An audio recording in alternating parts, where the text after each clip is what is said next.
Farm project check. It's 100-ish degrees here in Texas, July.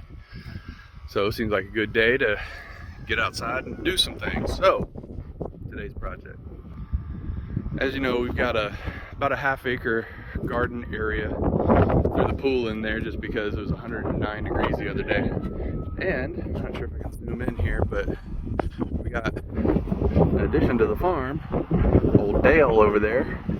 It's gonna be our prime buck for our sheep.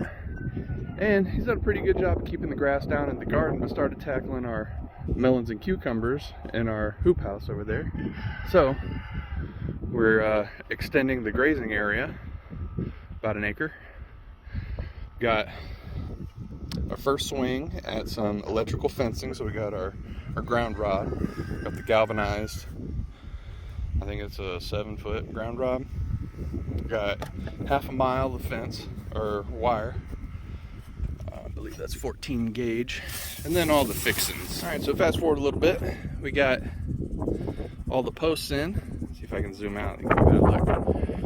All the posts in. Got 17 in all.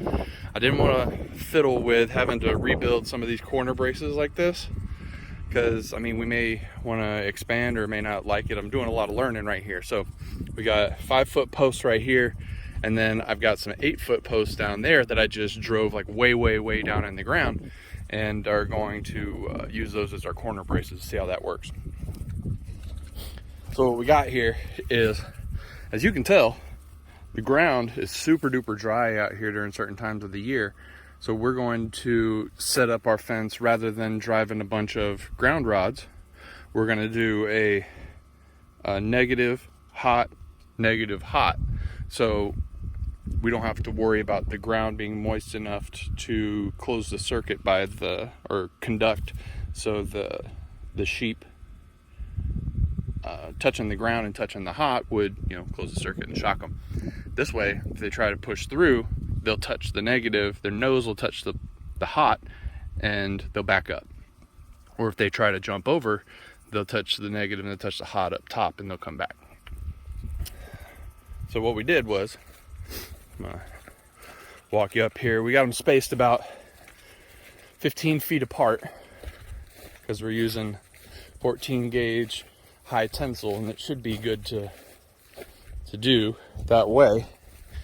On the corners, I actually face the clips outward so we can wrap around and leverage the rigidity of that 8-foot T-post. And it just so happens, coincidentally, the 20 or so crepe myrtles and vitex that we planted line up almost perfectly with the outside of this fence. Didn't plan that. And all this good grass out here that grows year round, even when it's super dry outside, because this is where our septic tank pumps to, and our leach field down that way. So it seemed to work pretty good. Now, what I'm doing is I'm trying to decide if I'm going to just put a truck size gate over there and leave the walking entrance by way of the garden, or put a walking spring fence right here as well, where what we do is we take these bad boys, hook them up to that T-post there, and then these bad boys, which would run a wire from the wood. We're also going to run line down that way, so you could come and latch it, and then if you need to walk by, because it's hooked to a spring to create tension, and just let it down so you can walk through. Debating on that at the moment, but I got a bunch of stuff that I'm not even sure if I'm going to need.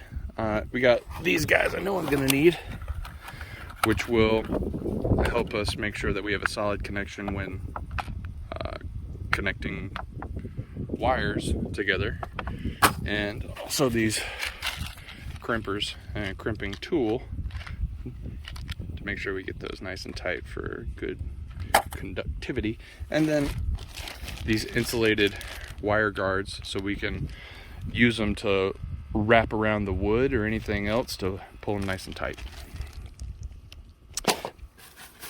And then I got that for fun. that's the check-in. I'll let you take a look once we have some wire run. The one thing I saw on the Tractor Supply how-to video is when running your line, so we have an insulated wrapper around that wood fence running to here. What I intend to do is mount the box on that H-brace where the water tower is for the garden, and box it in, and then run a wire to my hot lines. But what they said on the Tractor Supply video is you got these clips, you actually run the wire, you pull it taut, it's 14 gauge high tension, and you run it through, and you loop it back around. So you maintain, tension from T-post to T-post, rather than if you just ran it straight all the way, it would sag or have a lot more play in it. So I thought that was a good idea, and honestly, I just ran that entire acre pretty easily. If it wasn't 103 degrees out here, give or take, I wouldn't even have broke a sweat. Second run.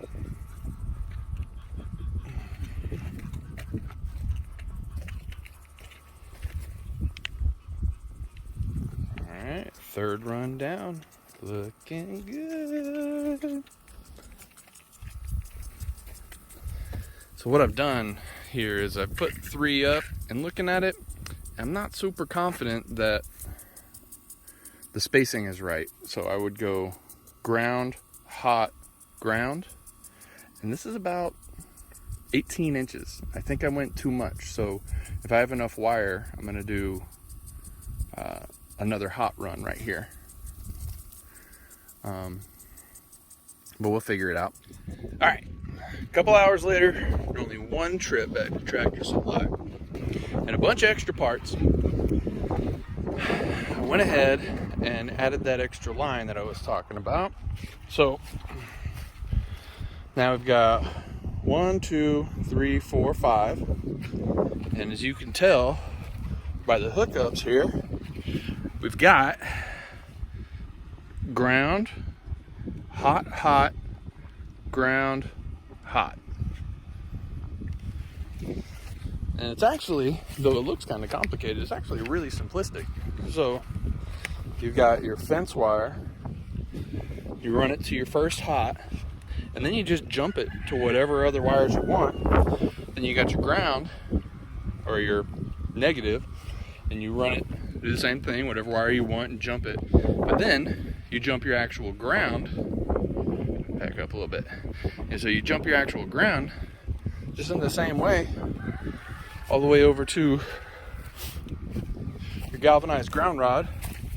I don't know what happened, but I got it all the way till about 8 inches in the ground, and then it just started tilting. There's probably a big rock down there somewhere, but it's 7 feet in the ground, so we've got it screwed all the way in nice and tight, and we're about to go on our maiden voyage here. Whoop. Yeah, Orion would have just got zapped right there. All right. Oop. All right.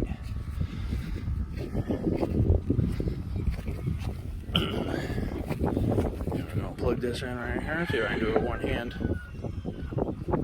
Boop.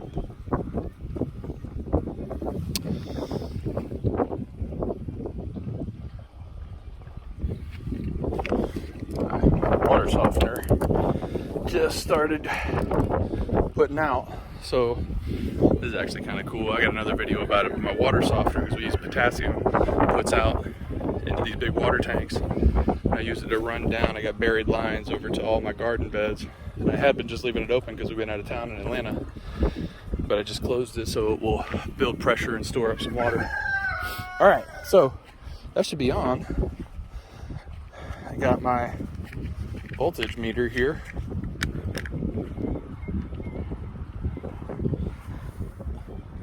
All right, see, power's on. Oh, I don't want to do this with one hand and shock myself. I'm trying anyway. Ooh, I hear it. It's going buzz, buzz. Success. All right, let's go put the sheep in here and see if we can.